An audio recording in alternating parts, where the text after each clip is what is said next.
누가 내 머릿속에 창의력을 심어놨지? 파트 1. 질문이 뇌를 바꾼다.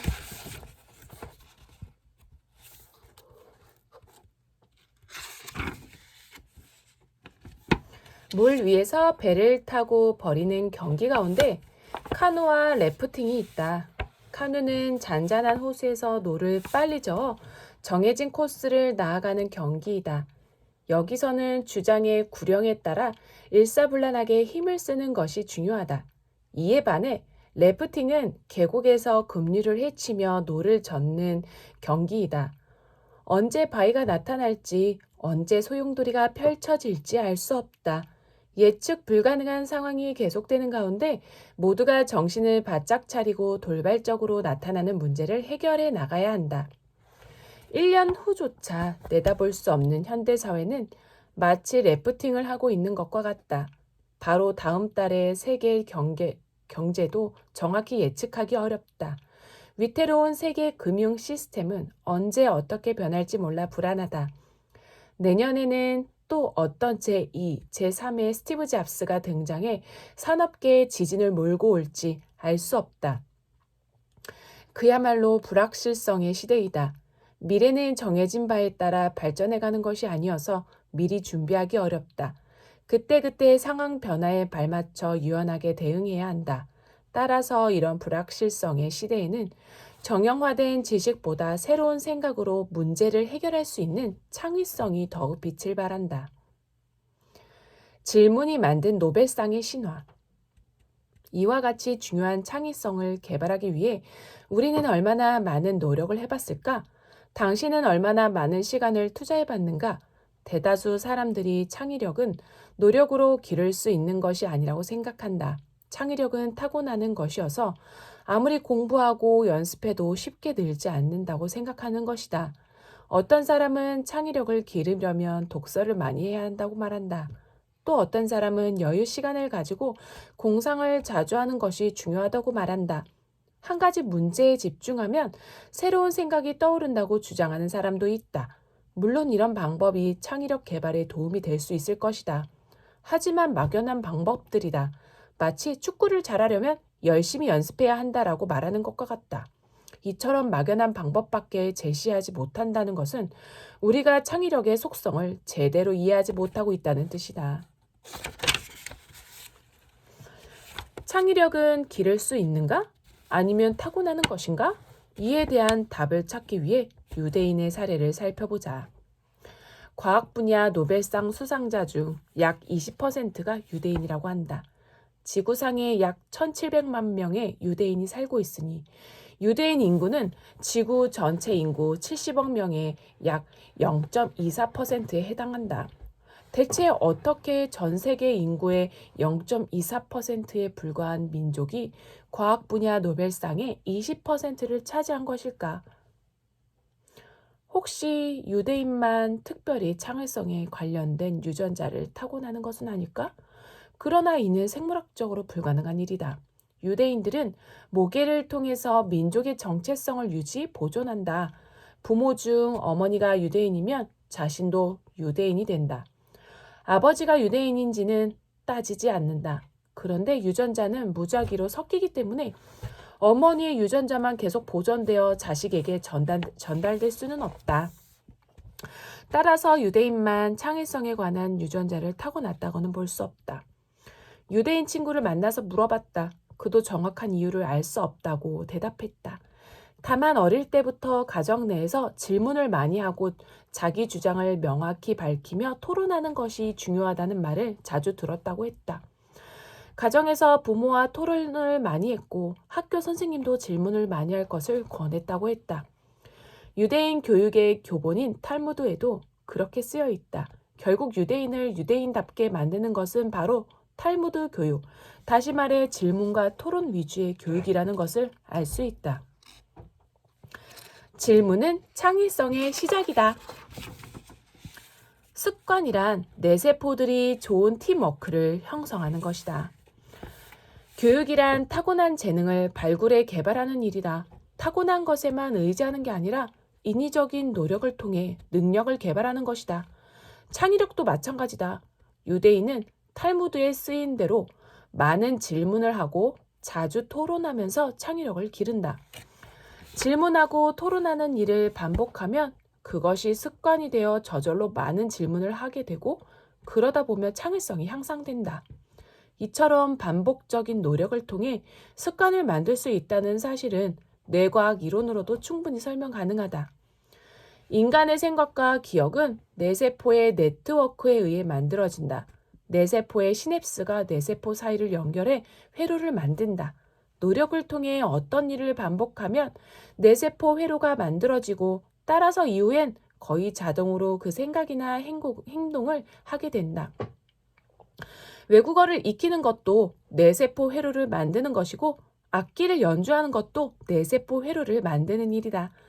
우리의 모든 기억과 생각과 행동은 뇌가 주관하고 있다.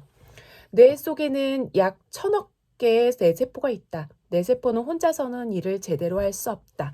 상호작용을 통해 협동해야 일을 원활히 해낼 수 있는 것이다. 이때 시냅스가 뇌세포와 뇌세포 사이를 연결해준다.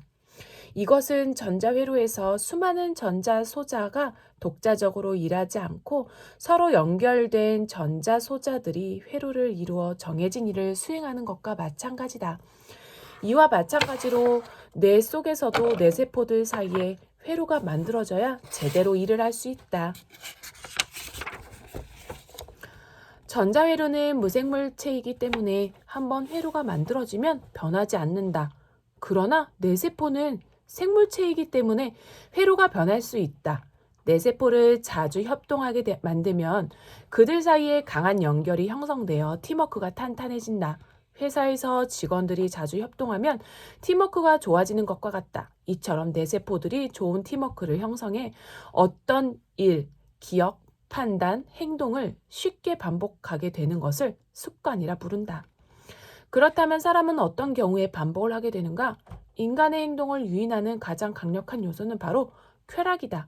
쾌락은 뇌 속에서 분비되는 신경 물질인 도파민에 의해서 생겨난다. 그런데 이 도파민은 칭찬을 받을 때도 분비된다. 그래서 칭찬을 받으면 즐거워지고 또다시 칭찬받고 싶어진다. 칭찬받기 위해 같은 일을 반복하다 보면 어느덧 뇌세포 회로가 형성된다. 반복을 이끌어내는 데는 이처럼 칭찬이 중요하다. 부모나 선생님이 바람직한 일을 하는 아이에게 칭찬을 많이 해줘야 하는 이유가 바로 여기 있다. 스스로를 자주 칭찬하는 것도 중요하다. 설사 아주 엉뚱한 발상일지라도 자신이 떠올린 아이디어를 지속적으로 칭찬하고 독려하는 자세는 창의력 개발에 있어 중요한 원동력이라는 사실을 잊지 말자. 뇌는 질문을 받으면 자극된다. 우리가 어떤 것을 배울 때 거기에는 나름의 방법론이 있다. 예를 들어 축구를 배우는 방법을 들 수 있다. 달리기, 패스, 슈팅 등을 연습하다 보면 점점 축구를 잘하게 된다. 기타를 배우는 방법도 마찬가지다. 기타의 줄을 잡고 화음을 만드는 몇 개의 코드를 익힌다. 이 코드를 조합해 연속적인 음을 내면 연주가 완성된다. 그런데 모두가 중요하다고 말하는 창의성을 개발하는 데는 정작 이렇다 할 방법이 존재하지 않는 듯하다.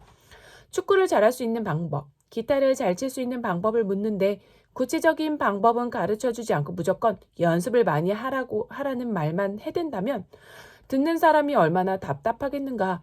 이제부터 창의성을 개발하는 방법을 구체적으로 제시하고 짜한다. 여기서 말하는 창의성 개발 이론은 주로 다음과 같은 논리의 전개를 따르고 있다. 창의성이란 새로운 것을 생각해내는 힘이다. 새로운 생각은 질문하는 가운데 나오기 쉽다. 혼자 있을 때에도 스스로 질문하는 습관을 만들어야 한다. 습관을 가지려면 뇌세포 회로를 만들어야 한다.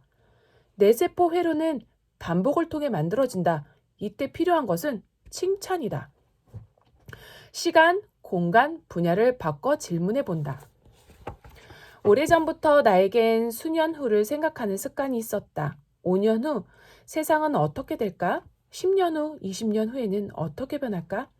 나의 전공인 컴퓨터, 바이오, 내공학이 워낙 변화가 빠른 분야라서 더욱 미래에 관심을 갖게 된 것인지도 모른다. 나 스스로도 그랬고 제자들에게도 미래지향적인 생각을 하라는 조언을 많이 했다. 시간을 이동해 질문해 볼 것을 강조한 것이다. 시간뿐 아니라 공간의 이동도 필요하다. 정보통신 기술의 발달은 거리 개념을 바꿔버렸다. 먼 거리에 있는 사람과도 마치 옆에 있는 듯이 정보를 교환하는 일이 가능해졌다. 세계는 하나의 도시처럼 되었다. 이와 같은 변화에 적응하기 위해 사람들은 세계화를 강조하고 있다. 세계화란 공간의 벽을 허물어 생각하는 것이다. 마지막으로 분야의 이동 역시 중요하다. 현대사회가 복잡해지면서 분야가 세분화되고 있다. 복잡한 사회 현상을 인간의 능력으로는 모두 이해하기 어려우니 특정 분야에 집중하게 되는 것이다. 그러다 보면 다른 분야에서 일어나는 일을 잘 알지 못하게 된다. 이를 뛰어넘어 여러 분야를 두루 살펴보면 새로운 아이디어를 얻을 수 있다. 바로 분야의 융합이다. 시간, 공간, 분야, 이 세 개의 축을 결합하면 자연스럽게 3차원 세계가 형성된다. 대부분의 사물과 현상은 T, S, F, 시간, 공간, 분야, 세 가지 요소가 빠지지 않고 관련되어 있다. 따라서 우리에게 주어지는 어떤 문제라도 이 세 요소만 잘 다루면 그 핵심을 짚을 수 있다. 즉, TSF, 3차원 프레임은 세상의 모든 문제를 다루는 생각의 프레임이다. 우리는 도로에서 길을 잃으면 내비게이션의 안내를 따라 이동하며 목적지를 찾아간다. 이와 마찬가지로 생각이 길을 잃어 방황하면 여기서 제시하는 T, S, F 3차원 세계로 이동하면 된다. 세 개의 축을 따라가면 길을 잃지 않을 수 있다. 앞서 말했듯 우리의 뇌는 외부 자극이 없으면 현실에 고착된다. 자기가 있는 현재 시간, 속한 위치, 관심 분야의 생각이 고정되어 있다. 그런데 외부에서 질문이 들어오면 우리의 생각은 질문이 가리키는 곳으로 이동한다. 현실 고착에서 해방되는 것이다. 질문의 3차원 프레임이라는 내비게이션을 따라 여행하면 현실에 구속되지 않아 고정관념에서 탈피할 수 있다. 고정관념에서 벗어나면 새로운 아이디어가 나온다. 고정관념에서 탈출하면 새로운 아이디어가 나온다.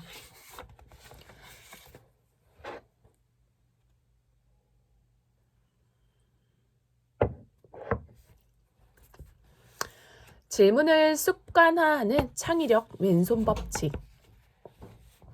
3차원 질문을 습관화하는 데에는 창의력 왼손 법칙이 큰 도움이 된다.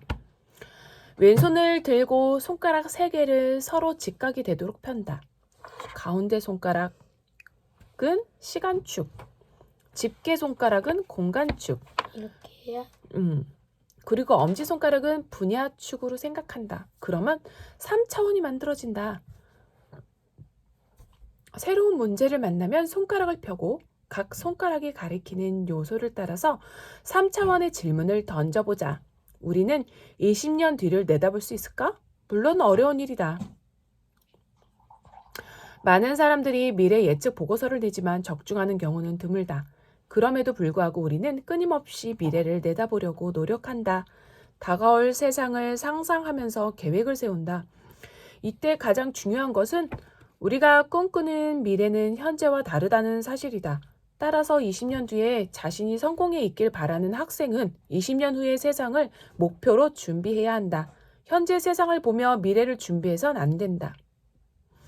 미래를 내다보는데 가장 중요한 방법은 앞서 배운 것처럼 자신을 오늘에 고정하지 않은 채 20년 뒤의 미래 세계를 상상하는 것이다. 특히 미래를 변화시키는 7대 요소인 사회문화, 기술, 환경, 인구, 정치, 경제, 자원의 변화를 관찰하는 것이 중요하다. 이런 변화를 관찰하는 데는 역시 시간, 공간, 분야의 3차원으로 세상을 보는 것이 도움이 된다. 지금 자신이 처한 현실, 시간, 위치, 분야에서 벗어나 세상을 보는 것이다. 우리는 무의식 중에 현실이라는 벽에 가로막혀 있다. 이 벽을 부수고 여행에 나서야 한다. 눈앞의 현실을 떠나서 바라보면 세상을 조감도 보듯이 볼 수 있다. 벽에 가로막혀 있는 사람과 달리 세상을 두루 잘 살피게 된다. 현실에 빠져 있는 사람의 눈에 당연한 듯 보이는 것이 멀리서 보면 사뭇 다르게 보인다. 뒤에서 훈수하는 사람이 바둑판을 잘 보는 것과 같은 이치다. 새롭게 보면 질문이 생길 것이다. 질문은 새로운 생각을 하게 만드는 최고의 도구이다.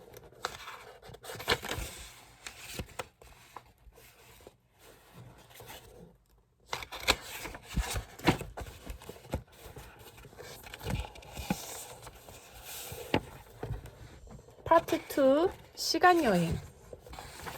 생각을 자유롭게 하려면 지금에서 탈출해야 한다. 넥슨이란 회사가 있다. 바람의 나라, 메이플 스토리, 카트라이더, 던전 앤 파이터, 마비노기 등의 히트작을 내놓은 온라인 게임 업체다. 전 세계에서 약 3억 명이 넥슨의 게임을 이용하고 있고 연 매출액은 1조 원이 훌쩍 넘는다. 미국 경제지 포브스의 평가에 의하면 넥슨의 창업자 김정주 회장의 개인 재산은 2011년 초에 20억 달러로 세계 595위를 기록했다. 그의 말에는 넥슨이 일본 주식시장에 상장되어 그의 재산이 60억 달러 수준으로 증가했다고 한다. 사실 김정주 회장은 오래전 카이스트에 있는 나의 연구실에서 머리를 노랗게 물들인 채 공상을 즐기는 괴짝생이었다. 당시 조단인데? 응? 조단인데? 음. 뭐냐, 60억 달러? 600억 달러 아니야? 60억 달러. 60억? 달러. 당시 그는 멀리 떨어져 있는 사람들이 함께 즐길 수 있는 컴퓨터 게임을 개발하겠다고 했다. 나는 이렇게 물었다. 컴퓨터들이 그래픽 영상을 실시간으로 주고받으려면 네트워크로 연결되어 있어야 하고 그 속도가 메가 수준으로 빨라야 하는데 그렇지 못하잖아? 당시에는 인터넷이 널리 보급되어 있지 않았고 더욱이 영상을 실시간으로 전송할 수 있는 고속통신망도 없었다. 고작 전화선을 이용하는 PC 통신만 가능한 수준이었다. 그는 이렇게 답했다. 교수님, 앞으로 10년쯤 지나면 모든 컴퓨터가 초고속 통신망으로 연결될 것입니다. 그때 빛을 발할 수 있는 컴퓨터 게임을 미리 만들겠습니다. 당시 유행하던 게임은 테트리스 같은 단순한 것들이었다. 컴퓨터와 사람 사이의 게임이라 네트워크가 필요하지 않았다. 사람이 컴퓨터로 게임을 즐긴다는 것만으로도 충분히 재미있다고 여기던 때였다. 그런 상황에서 먼 거리에 있는 사람끼리 네트워크를 통해 같은 게임을 즐기게 하겠다는 생각은 공상에 가까운 것이었다. 다른 사람 같았으면 테트리스를 개량한 새로운 블록 쌓기 게임을 만들겠다는 발상에 그쳤을 것이다. 김정주 회장의 머릿속에는 현재가 아니라 10년 후 또는 20년 후의 미래가 있었다. 10년 후의 지도를 머릿속에 그려놓고 그 속에서 꿈을 꾸고 있었다. 현실에 갇힌 사람들이 그의 생각을 이해하지 못하는 것은 당연한 일이었다. 사람들은 그를 실현 가능성 없는 꿈에 빠진 몽상가로 치부했지만 그는 아랑곳하지 않았다. 그는 낮에는 강의를 듣고 밤에는 게임을 개발해 첫 작품 바람의 나라를 내놨다. 그리고 2000년대에 접어들자 초고속 통신망이 구축되기 시작했다. 그제야 사람들은 온라인 게임 시장에 눈을 떴다. 이미 한참 앞서 준비해온 김정주의 개발팀이 다른 이들보다 앞서는 것은 당연한 일이었다. 시간축 위에서 자신을 10년 후 미래로 이동시켜 생각함으로써 얻어낸 결과를 알 수 있다. 시간축 위에서의 여행은 이처럼 엄청난 결과 차이를 불러온다. 그렇다면 시간축 위에서의 여행이란 어떤 것일까? 조금 자세히 알아보자. 시간축 위에서 보면 미래의 시간이 보인다. 우리는 현재의 시점에 서 있다. 그런데 시간축 위에서 보면 지금 우리에게 주어진 시간뿐만 아니라 10년 뒤, 20년 뒤의 시간도 보인다. 그 시간들을 향해 우리의 생각을 이동해보자. 10년 뒤인 2025년 또는 20년 후인 2035년으로 생각을 이동할 수 있다.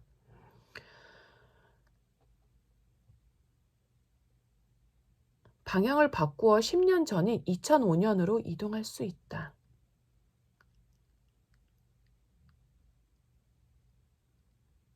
시간축 위에서는 단순히 시간을 이동하는 것뿐만 아니라 시간의 순서를 바꾸어 보는 것도 가능하다.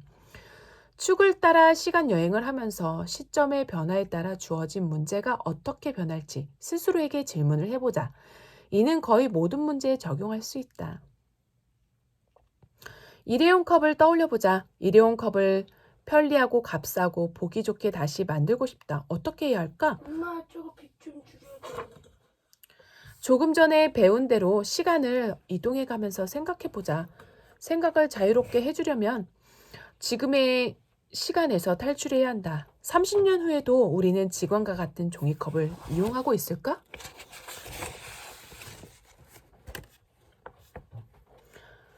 바로 이것이다. 시간을 바꾸어 생각하면 이런 질문을 만날 수 있다. 10년, 20년 뒤에 사회가 어떻게 변해 있을지 먼저 생각해 본다.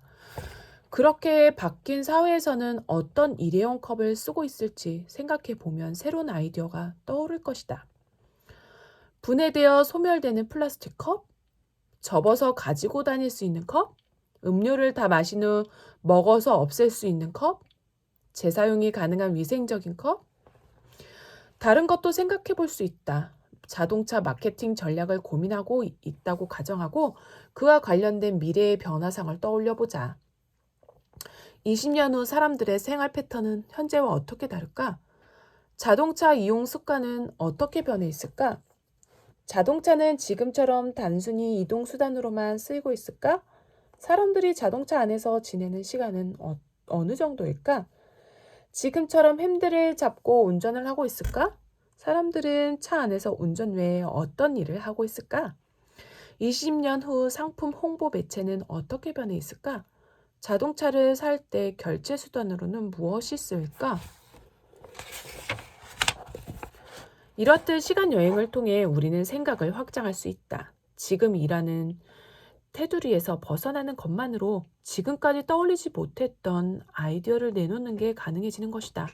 자, 이제 시간축 위에서 미래의 시점으로 이동하거나 순서를 바꾸는 방법을 3가지 작은 룰로 구체화해 제안해 보겠다. 시간 여행을 통해 우리는 생각을 확장할 수 있다. 라면 끓이는 순서만 바꿔도 창의력이 보글보글.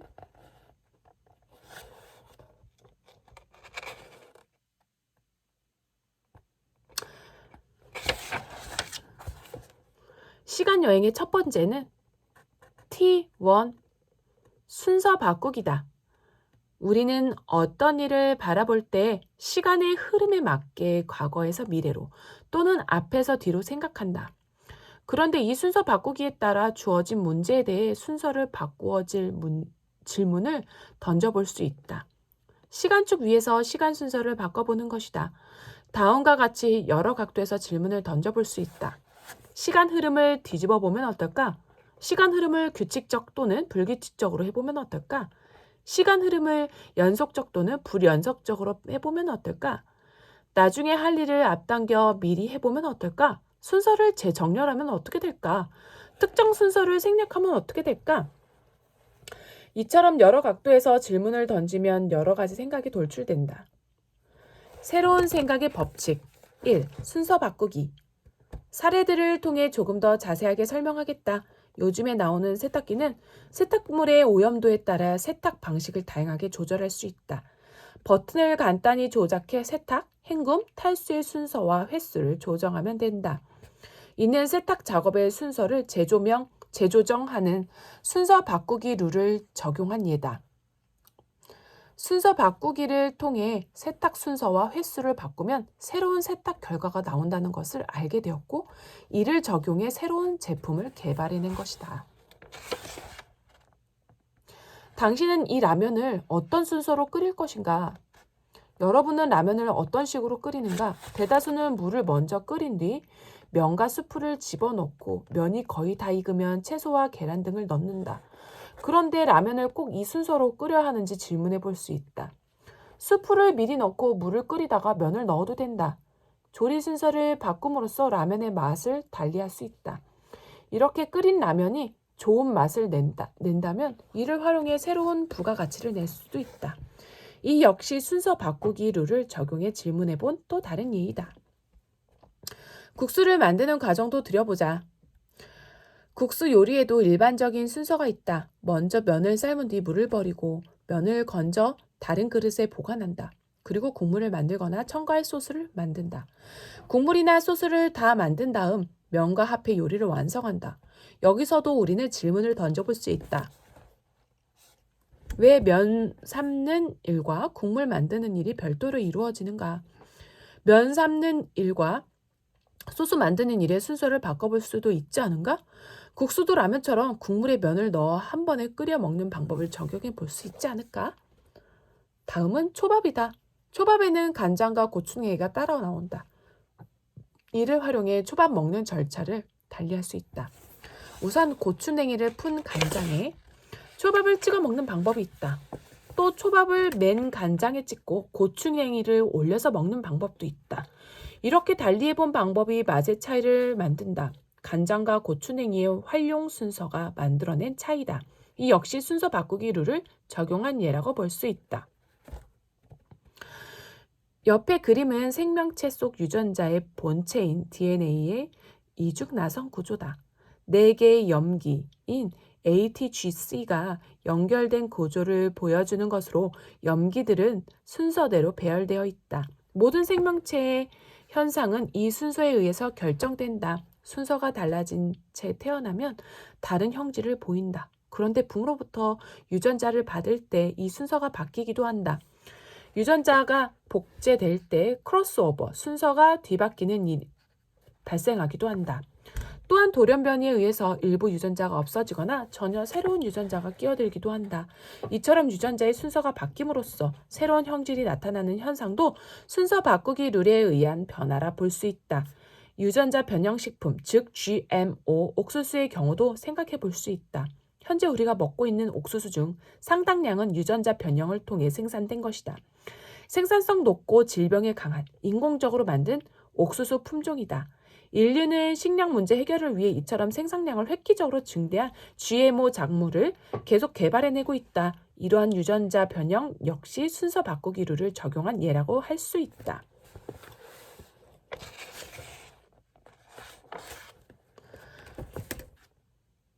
또 다른 순서 바꾸기 적용 예를 보겠다. 자동차 운전 중 속도를 줄이려면 브레이크를 밟아야 한다. 그런데 비나 눈이 내려 미끄러워진 도로에서 브레이크를 잘못 밟았다간 차가 바로 서지 않고 오히려 미끄러질 수 있다.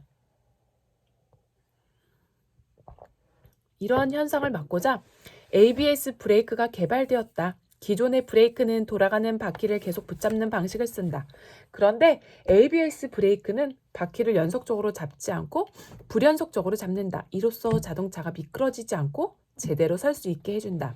이건 역시 순서 바꾸기 룰을 적용한 질문으로 얻어낸 결과물이다.